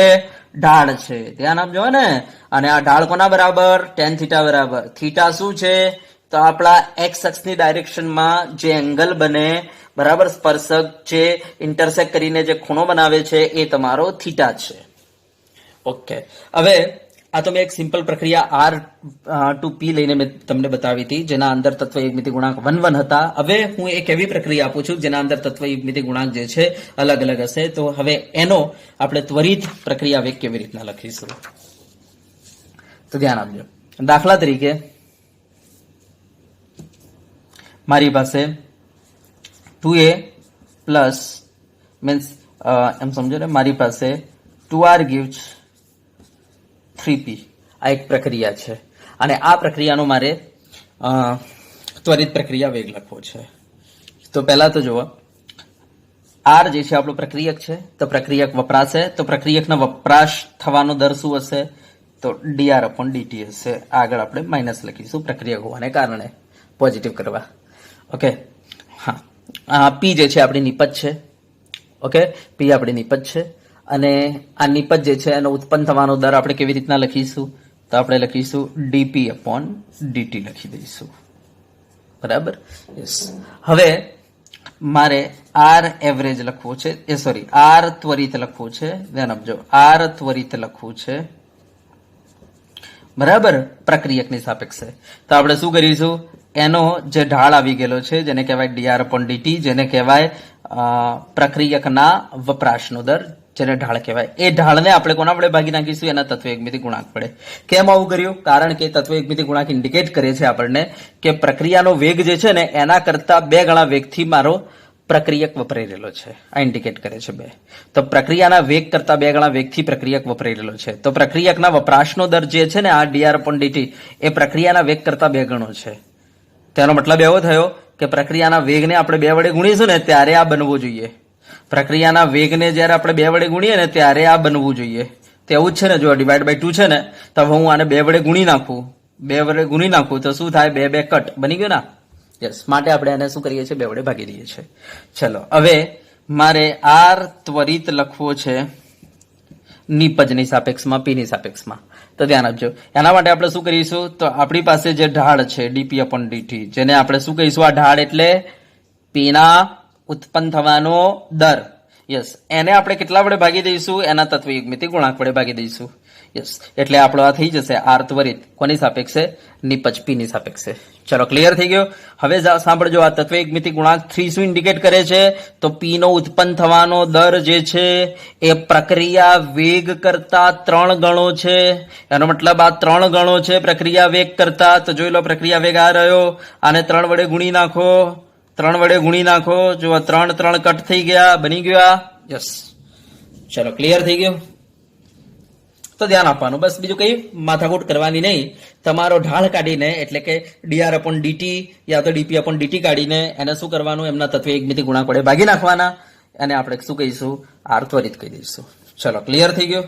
યસ. તો આ સેમ પેલા જેવું જ છે, બસ ખાલી ત્યાં ડેલ્ટા હતો એની જગ્યાએ અહીંયા ડી છે, એટલો જ ફરક છે. તો ચલો, બીજી એક પ્રક્રિયા આપી દઈએ. દાખલા તરીકે 3a + b gives to c. આ પ્રક્રિયા માટે તમારે આર ત્વરિત લખવાનો છે. તો આર ત્વરિત ઇઝ ઇક્વલ ટુ, જો હું એની સાપેક્ષે લખું છું તો પહેલા તો હું માઇનસ લખી દઈશ કારણ કે એ પ્રક્રિયક છે, અને 1/3 લખી દઈશ કારણ કે તત્વ એકમિતિ ગુણાંક 3 છે, અને ડીએ બાય ડીટી આ ઢાળ લખી દઈશ. બરાબર, ત્યાં ડેલ્ટા એ અપોન ડેલ્ટા ટી તો અહીંયા D upon DT is equal two, બરાબર, બી ની સાપેક્ષે લખવું છે. બી પ્રક્રિયક છે, તો આપણે શું કરીશું? આગળ પહેલા તો માઇનસ લખી દઈશું, બરાબર, અને તત્વ એકમિતિ ગુણાંક 1 છે તો ડિવાઈડ બાય 1 કરી દઈશું, અને ડીપી અપોન ડીટી. તો ધ્યાન આપજો, જેના જેના તત્વ એકમિતિ ગુણાંક 1 હશે ને, યસ, એનો આપણે કહીશું વપરાશનો દર, એ જ તમારો પ્રક્રિયા વેગ થઈ જશે. બરાબર, યસ. ચલો, ઇઝ ઇક્વલ ટુ, હવે સી ના, બરાબર, નિપજ છે ઉત્પન્ન થવાનો દર, જેને આપણે કહીશું ડીસી બાય ડીટી. યસ, એને કેટલા વડે ભાગવો પડશે? 2 વડે ભાગી નાખો. યસ, અને નિપજ હોવાથી આગળ પ્લસ રાખો. યસ, તો આ આપણો આર ત્વરિત થઈ ગયો. તો આપણે આ રીતના આર ત્વરિત લખતા આવડવું જોઈએ. ચલો, ક્લિયર થઈ ગયું? તો આ રીતના તમને પ્રક્રિયાના વેગ લખતા આવડી ગયા. આને કહેવાય રેટ ઓફ રિએક્શન. બરાબર, પ્રક્રિયાનો વેગ તમને સરેરાશ લખતા આવડી ગયો અને ત્વરિત લખતા આવડી ગયેલો છે. બરાબર, તો ચલો, હું એક પ્રશ્ન લઉં છું તમારી સામે, ધ્યાન આપજો. બરાબર, તમારી સામે એક પ્રક્રિયા લખું છું. n1a + n2b gives n3c + n4d. આ મેં પ્રક્રિયા લખી દીધી. આ પ્રક્રિયા માટે સરેરાશ વેગ લખો. બરાબર, સરેરાશ વેગ લખો. Okay, yes. ચલો, પછી ત્વરિત વેગ લખો, ઇન્સ્ટન્ટેનિયસ વેગ, ત્વરિત વેગ લખો. બરાબર, અને તેમાં આવતા પદો સમજાવો, પદો સમજાવો. ચલો, આપણે એક પ્રશ્ન બનાવ્યો છે. તો ચલો, પહેલા તો હું આર એવરેજ લખી દઈશ.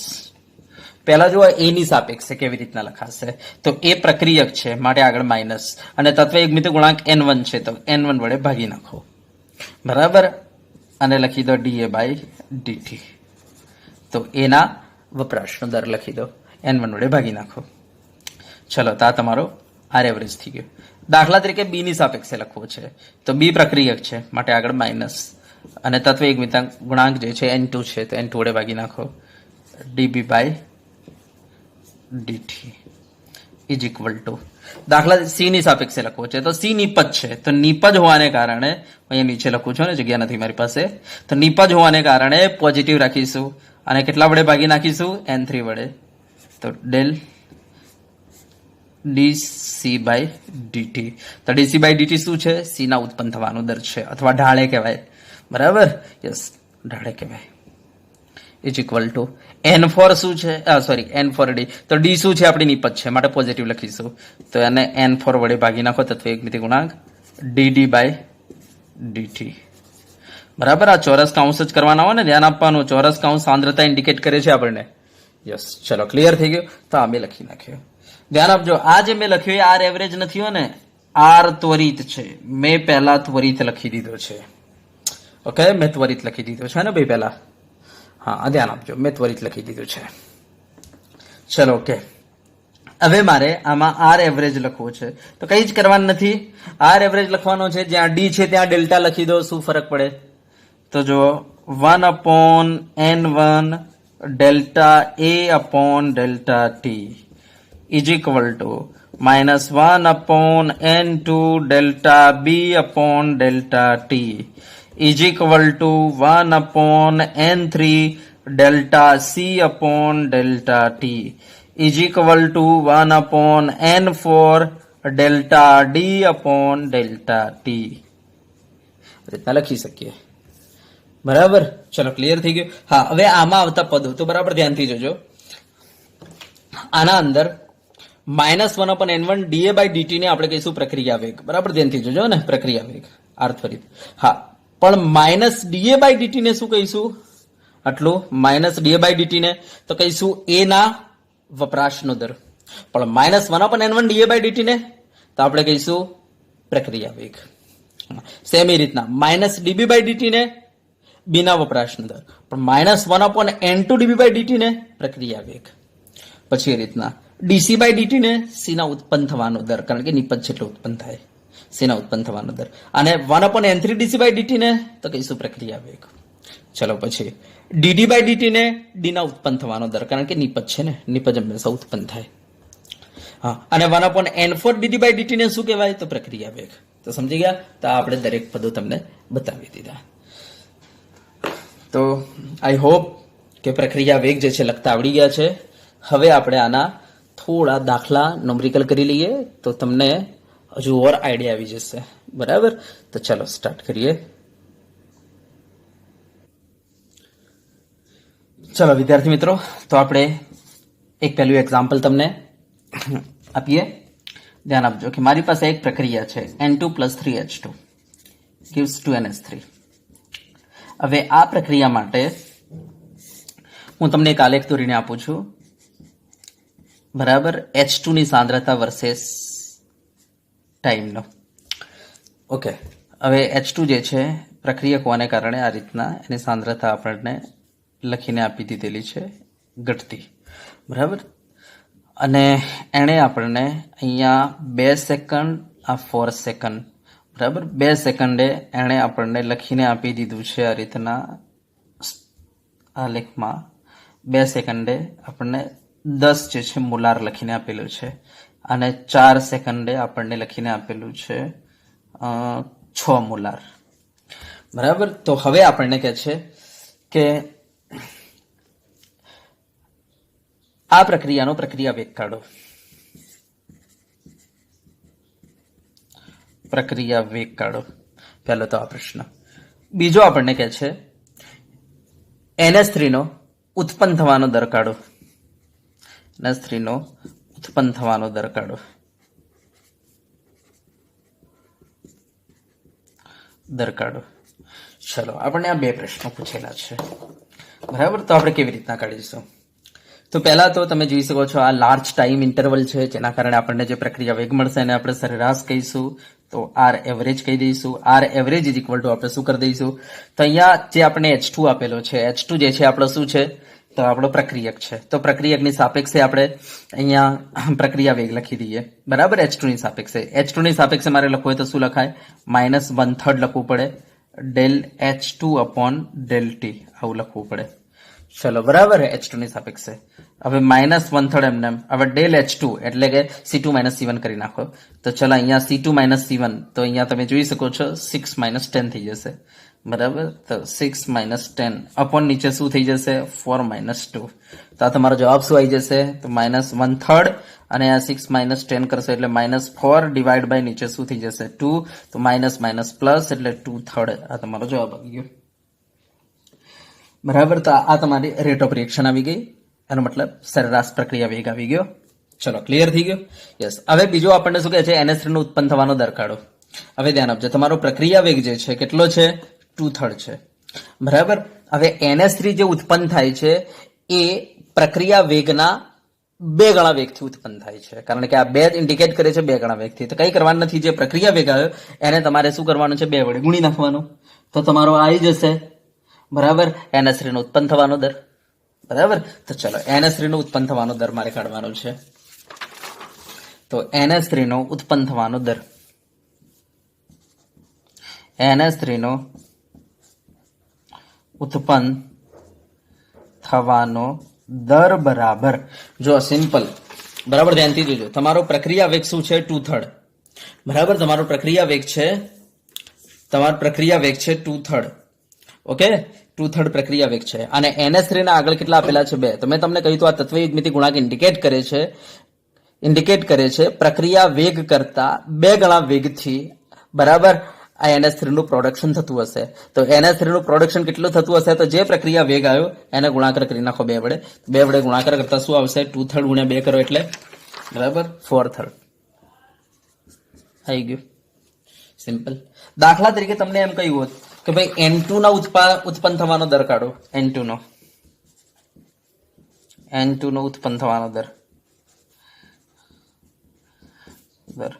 તો ધ્યાન આપજો, તમારો પ્રક્રિયા વેગ કેટલો આવ્યો તો, 2/3 આવ્યો હતો ને, યસ. એને કેટલા વડે તમે ગુણશો, તો ધ્યાન આપજો, N2 ના આગળ કેટલા મૂકેલા છે, 1 ને મલ્ટીપ્લાય 1 કરી દો, મલ્ટીપ્લાય 1 એટલે જ 2/3. ચલો, ક્લિયર થઈ ગયું. તો આ રીતના આપણે આર એવરેજ કાઢીને આપણે કહી શકીએ છીએ. ચલો, હવે એક બીજો આપણે પ્રશ્ન લઈએ, બરાબર.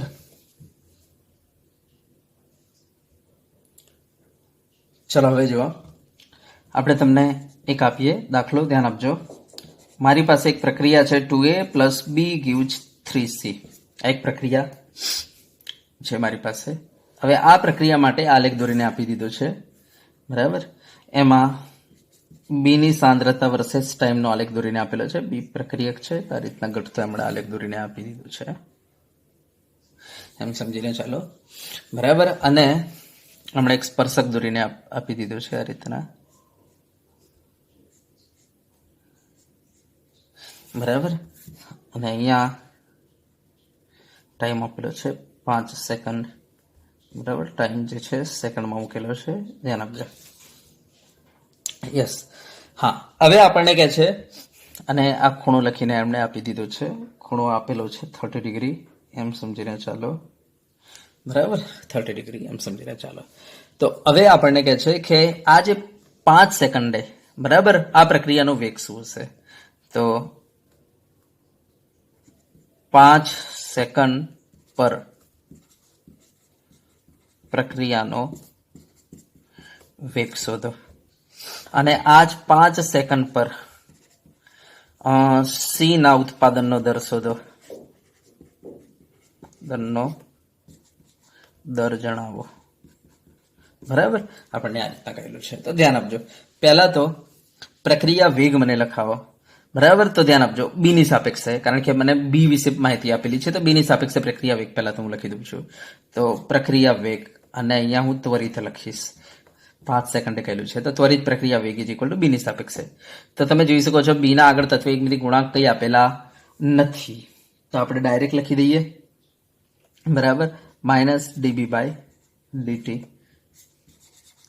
યસ, એનો મતલબ કે ડીબી બાય ડીટી તો શું છે, આપણો ઢાળ છે, તો માઇનસ આ ઢાળ થઈ ગયું. Okay, is equal two minus 10. બરાબર, થીટા લખવો પડશે, પણ થીટા કયો લખાય તો તમને ખબર છે આ લખાય. એનો મતલબ આ શું છે, 180 માઇનસ 30 છે, 180 માઇનસ 30 છે. Okay, yes. હવે તમને ખબર છે આ માઇનસ એમને રહેવા દો. બરાબર, તમને ખબર છે 180 માઇનસ થીટા એટલે માઇનસ 10 થીટા, તો માઇનસ માઇનસ શું થઈ ગયું, આ તો પ્લસ થઈ ગયું, પ્લસ 10 30. ઓકે, હવે 10 30 ની કિંમત તો યાદ કરો, 10 30 ની કિંમત કેટલી હતી, બરાબર, તો 10 30 ની કિંમત હતી 1/√3. તો તમારો જવાબ શું આવી ગયો, 1/√3. તો આ આવી ગયું આપણું આર ત્વરિત. તો આર ત્વરિત મળી ગયું 1/√3. બરાબર, હવે તમને કહેલું છે સી ના ઉત્પન્ન થવાનો દર. તો ધ્યાન આપજો, પ્રક્રિયા વેગ કરતા સી જે છે 3 ગણા વેગથી ઉત્પન્ન થશે. તો જે પ્રક્રિયા વેગ આવ્યો છે એને 3 વડે ગુણી નાખો. તો સી ના ઉત્પન્ન થવાનો દર, તો સી ના ઉત્પન્ન થવાનો દર તો 3/√3 એટલે શું થઈ જશે, √3. ચલો, ક્લિયર થઈ ગયું. યસ, ચલો પછી એમ સમજો કે મને એમ કહે છે કે એના વપરાશનો દર કેટલો. તો ચલો, એના વપરાશનો દર કાઢવો હોય તો એના વપરાશનો દર કાઢવો હોય તો શું કરવાનું, તો પ્રક્રિયા વેગ કેટલો છે 1/√3. હવે એ કેટલો વપરાશે તો આગળ જો 2 લખેલો છે, તો પ્રક્રિયા વેગ કરતા 2 ગણા વેગથી એટલે 2/√3. બરાબર, 2/√3 થઈ જશે. પ્રક્રિયા વેગ કરતા 2 ગણા વેગથી આ વપરાશે, તો 2/√3. હંમેશા દર પોઝિટિવ જ હોય. ચલો, કદાચ તમને એમ કહ્યું બીના વપરાશનો દર, તો એ જ આવે, કારણ કે તત્વ એકમિતિ ગુણાંક કોઈ છે નહીં. બીના વપરાશનો દર તો 1/√3 આવશે. ચલો, ક્લિયર છે. યસ, તો હવે આપણે નેક્સ્ટ આપણા એનસીઆરટી ના થોડા દાખલા કરી દઈએ. બરાબર, ચાલો હવે આપણે ઉદાહરણ 4.2 એનસીઆરટી જોઈએ. તો રકમ જોઈ લેજો. આપણને કહી દીધું છે કે CCl4 માં N2O5 નું 318 કેલ્વિન તાપમાને વિઘટન દ્રાવણમાં N2O5 ની સાંદ્રતાનું નિયંત્રણ કરીને અભ્યાસ કરવામાં આવ્યું છે. N2O5 ની સાંદ્રતા આપેલી છે 2.33 મોલ પર લિટર શરૂઆતમાં. 184 મિનિટ પછી તે ઘટીને કેટલી થઈ જાય છે, 2.08 મોલ પર લિટર થઈ જાય છે સાંદ્રતા. તો પ્રક્રિયા નીચેના સમીકરણ પ્રમાણે થઈ રહેલી છે. તો આ પ્રક્રિયાનો સરેરાશ વેગ કાઢવાનો કે છે, કલાકમાં કાઢો, મિનિટમાં કાઢો અને સેકન્ડમાં કાઢો. અને પછી કે છે કે N2O5 નો ઉત્પન્ન થવાનો વેગ પણ કાઢો. તો ચલો, પહેલા તો આપણને જે પ્રક્રિયા આપેલી છે હું લખી દઉં છું. પ્રક્રિયા છે N2O5 જે છે 2 ટાઈમ્સ ગીવ્સ આપેલી છે 4 ટાઈમ્સ NO2 પ્લસ O2. આ રીતના આપણને પ્રક્રિયા લખીને આપેલી છે. તો આ પ્રક્રિયાને જોઈને આપણે આર એવરેજ લખી શકીએ, લખવું હોય તો આપણે N2O5 ની સાપેક્ષે લખવું હોય તો -1/2 બરાબર delta N2O5 upon delta T. NO2 ની સાપેક્ષે લખવું હોય તો 1/4 delta NO2 upon delta T. અને O2 ની સાપેક્ષે લખવું હોય તો delta O2 upon delta T. આ રીતના આપણે લખી શકીએ. તો હવે મારે આમાંથી કયું સમીકરણ ઉઠાવવાનું રહેશે, તો તમે જોઈ શકો છો N2O5 ની સાંદ્રતા આપેલી છે શરૂઆતની 2.33 મોલ પર લિટર અને 184 મિનિટ પછી એ થાય છે કેટલી, 2.08 મોલ પર લિટર થઈ રહેલી છે. તો હવે આના ઉપરથી આપણે આર એવરેજ માટે આપણે N2O5 વાળું સમીકરણ લઈએ. તો R average is equal to -half delta N2O5 upon delta T. તો આમાંથી આપણે આ સમીકરણ લઈ લઈએ. બરાબર, કારણ કે આપણને ચેન્જ ઇન કન્સન્ટ્રેશન જે આપેલી છે N2O5 ની આપેલી છે, ધ્યાન આપજો. માટે હું આ સમીકરણ લઈ લઉં છું.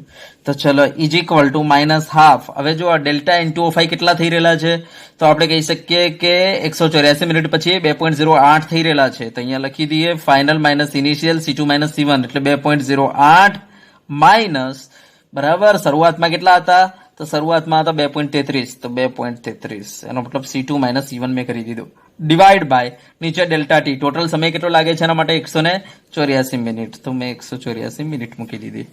બરાબર, યસ. આને તમે ભાગાકારને ગુણાકાર કરશો તમારો જવાબ આવશે 0. આ માઇનસ માઇનસ પ્લસ થઈ જશે અને ટોટલ કિંમત માઇનસ આવશે, માઇનસ માઇનસ પ્લસ, તો 0.000679 આવશે મોલાર પર મિનિટ આવશે.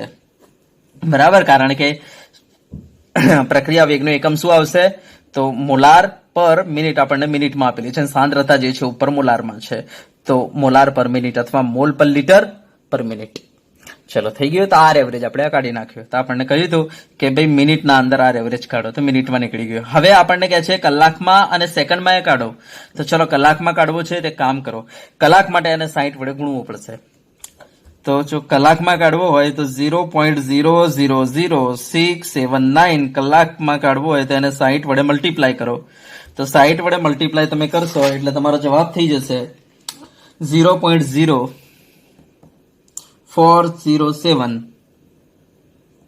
યસ, આ તમારું થઈ ગયું મોલાર અથવા મોલ પર લીટર પર કલાક. યસ. દાખલા તરીકે તમારે કાઢવું છે પર સેકન્ડમાં, બરાબર, તો મિનિટમાંથી તમારે પર સેકન્ડમાં જવું છે તો તમારે 60 વડે આને ભાગીકાર કરી દેવું પડશે. તો જો 0.000679 છે, જો તમે આને 60, તો આ જે જવાબ આવશે તમારો 0.0000 4 વખતે 0 1131. તો આ તમારો આવશે મોલાર પર સેકન્ડમાં. તો આ રીતના આપણે આર એવરેજ જે છે મોલાર પર મિનિટમાં, એમાંથી કલાકમાં અને સેકન્ડમાં ફેરવી શકીએ. ચલો હવે આપણને આગળ શું કહે છે, તો કહે છે આ સમય દરમિયાન NO2 ના ઉત્પન્ન થવાનો વેગ પણ કાઢો. તો NO2 ના ઉત્પન્ન થવાનો વેગ, જો NO2 ના ઉત્પન્ન થવાનો વેગ કાઢવો હોય તો આપણે ડાયરેક્ટ કાઢી શકીએ NO2 ના ઉત્પન્ન થવાનો વેગ. બોલો ડાયરેક્ટ કેવી રીતના, તો તમને પ્રક્રિયા વેગ મોલાર પર મિનિટમાં ખબર પડી ગયેલી છે ને. યસ. હવે NO2 જે છે એના આગળ તત્વ એકમિત ગુણાંક 4 છે, આ ઇન્ડિકેટ કરે છે NO2 નું ઉત્પાદન જે છે પ્રક્રિયા વેગ કરતા 4 ગણું થતું હશે. તો આપણે શું કરવું પડશે, આ પ્રક્રિયા વેગ જે આવ્યો છે એને મલ્ટીપ્લાય 4 કરી દો, તો તમારો જવાબ આવી જશે. તો 0.000679 મલ્ટીપ્લાય 4, તો તમારો જવાબ આવી જશે 0.002716 મોલાર પર મિનિટ. આ તમારો જવાબ આવી ગયો. બરાબર, યસ. અને આ રીતના પણ સમજી શકાય, ધ્યાન આપજો. NO2 ના ઉત્પન્ન થવાનો દર જેને કહેવાય delta NO2 upon delta T. તો જો delta NO2 upon delta T આ રીતના કહેવાય, R average is equal to 1/4 delta NO2 upon delta T. તો delta NO2 upon delta T is equal to શું થઈ જાય, 4 times R average. 4 times R average એટલે આર એવરેજ જે આવ્યા હતા એને મલ્ટીપ્લાય 4 કરવું પડે. આવી ગયું ને? આમ વિચારીએ તો પણ તમારો જવાબ આવી જાય. તો દાખલામાં કઈ દમ છે ને, એકદમ સિમ્પલ દાખલા છે. બરાબર, ચલો તો હવે આપણે બીજું જોઈએ. આ ઉદાહરણ 4.2 પૂરો થાય છે. હવે આપણે જોઈએ ઇન્ટેક્સ 4.1. બરાબર, ઇન્ટેક્સ 4.1. તો જુઓ, આપણને પ્રક્રિયા આપેલી છે R2P. પ્રક્રિયા માટે પ્રક્રિયકની સાંદ્રતા 0.03 થી ઘટીને 0.02 મોલાર 25 મિનિટમાં થાય છે. સમયના એકમ મિનિટ અને સેકન્ડ બંનેનો ઉપયોગ કરીને પ્રક્રિયાનો સરેરાશ વેગ ગણો. એનો મતલબ સરેરાશ વેગ પર સેકન્ડે કાઢવાનો કે છે, પર મિનિટે કાઢવાનું કે છે. તો વાંધો નહીં. ચલો હવે પ્રક્રિયા આપણને R2P આપેલી છે.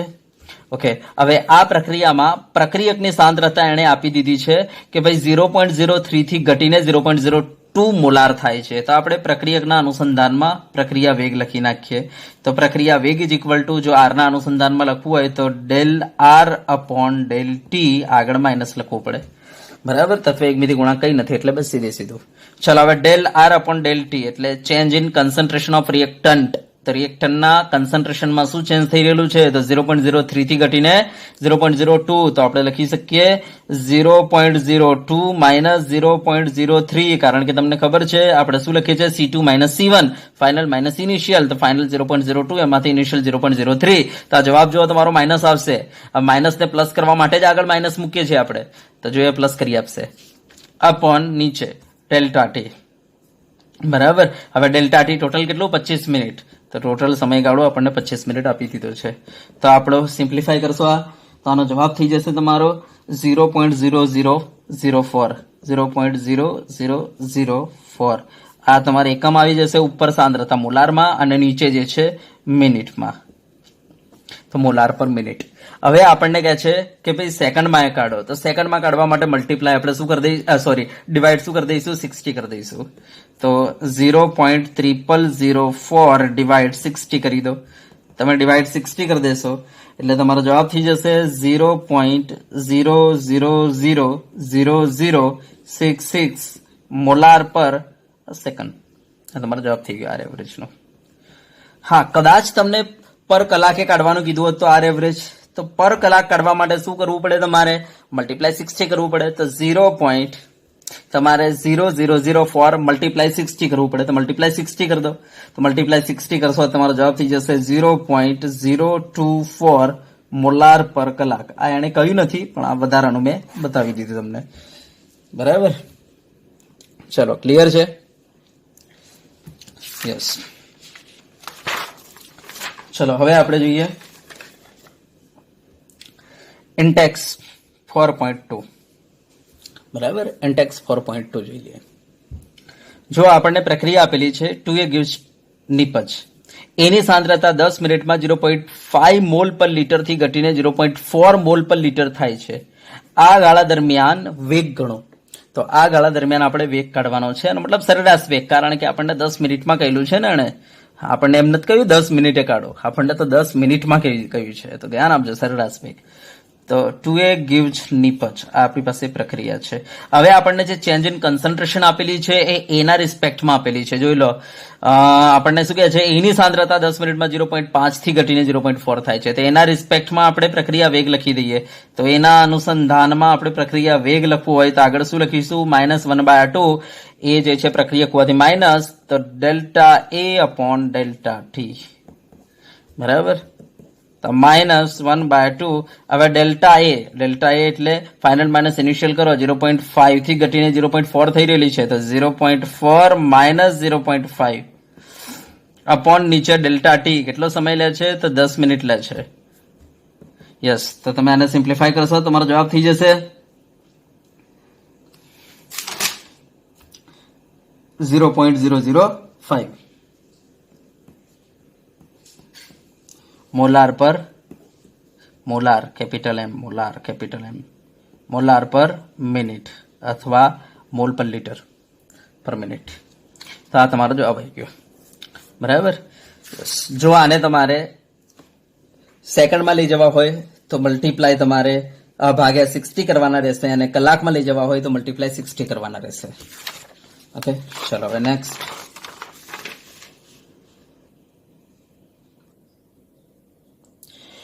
જો હવે આપણે કોયડો 4.1 જોવાનું છે. હવે આના અંદર આપણને બ્યુટાઇલ ક્લોરાઇડ આપેલું છે અને એની જળ વિભાજન પ્રક્રિયા કરાવેલી છે એણે. અને જળ વિભાજન પ્રક્રિયા કરાવીને એણે 0 સેકન્ડે, એનો મતલબ કે શરૂઆતમાં એને બ્યુટાઇલ ક્લોરાઇડ લીધેલો છે 0.1 મોલાર, અને પછી એણે 50 સેકન્ડ પછી બ્યુટાઇલ ક્લોરાઇડમાં આપ્યો. જળ વિભાજન કરાયા પછી 50 સેકન્ડ પછી.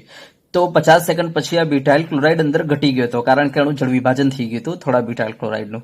તો 50 સેકન્ડ પછી એણે બ્યુટાઇલ ક્લોરાઇડ જોયો તો ઓછો એને જોવા મળ્યો. બરાબર.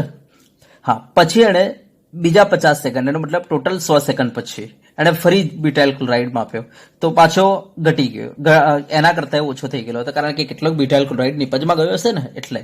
તો 0.0820 મોલાર એને જોવા મળ્યો.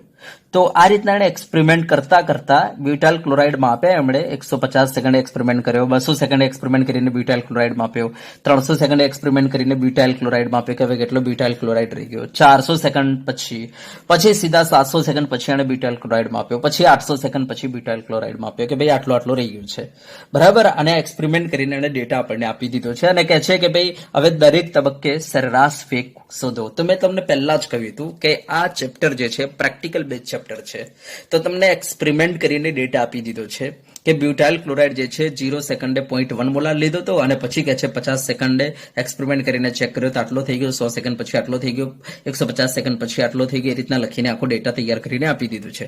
અને હવે આપણા માટે કહે છે કે તમે દરેક તબક્કે પ્રક્રિયા વેગ કાઢો સરેરાશમાં. તો ચલો હવે જો એના માટે આપણે શું કરીએ, તો પહેલા ક્રમ લખી દઈએ, બરાબર. તો 1 2 3 4 5 6 7 8, ચલો જોઈ લઈએ ડેટા કેટલો થાય છે. તો પહેલા આપણને એને સમય, તો દાખલા તરીકે T1 સમય, T2 સમય લખી નાખીએ. તો આ 0 સેકન્ડ પછી 50 સેકન્ડ, પછી આપણે 50 સેકન્ડ પછી લઈએ સીધું 50 થી 100 સેકન્ડ વચ્ચેનો ઇન્ટરવલ, પછી 100 સેકન્ડ થી આપણે લઈએ 150 સેકન્ડ ઇન્ટરવલ, પછી 150 શરૂઆતથી કરીએ તો 200 સુધી લઈએ શું છે, પછી 200 ને ઇનિશિયલ લઈએ 300 સુધી, પછી 300 ને શરૂઆત લઈએ તો 300 થી 400 સુધી, પછી 400 થી આપણે લઈએ 700 સુધી, અને પછી 700 થી આગળ આપેલું છે 800. હવે આપણે આગળ નહીં જોઈએ, 800 થી નહીં જોઈએ કારણ કે આપણી પાસે નેક્સ્ટ ડેટા નથી. તો યસ, તો અમે લખી નાખીએ T1 T2 કરીને, બરાબર. હવે હું R1 લખી દઉં છું. 0 સેકન્ડે કેટલી સાંદ્રતા હતી તો 0.1 મોલાર હું લખી દઉં છું, અને 50 સેકન્ડે કેટલી હતી તો 0. જેને આપણે R2 કહી દઈએ તો 0.0905 50 સેકન્ડ. ચલો હવે 50 સેકન્ડે તો એ 0.0905, અને 100 સેકન્ડે કેટલી થઈ જાય છે તો 100 એ 0.0820. ચલો પછી 50 જેને આપણે R1 કહીશું, કેટલી છે 50 નહીં 100 કેટલી છે તો 0.0820. તો હવે R2 એટલે 150, તો 150 કેટલી છે 0.0741 મોલાર. ચલો ફરીથી 150 કેટલી છે તો 0.0741. હા, તો 200 કેટલી થઈ ગઈ 0.0671 મોલાર. ચલો 200 0.0671 યસ થાય છે. 300 કેટલી 0.0549. ચલો ફરી 300 કેટલી 0.0549 થાય છે. 400 કેટલી તો 0.043 યસ 9. ચલો પછી 400 0.0439 થાય છે. 700 કેટલી તો 0.0210 થાય છે. પછી 700 0.0210 કેટલી થાય છે. 800 0.017 થાય છે. ચલો આ ડેટા થઈ ગયો. હવે ડેલ ટી કેટલો થાય છે તો ડેલ ટી બરાબર ધ્યાનથી જોજો. પહેલા 0 થી 50 નો ઇન્ટરવલ છે એટલે 50 સેકન્ડ, અહીંયા 50 સેકન્ડ, બરાબર.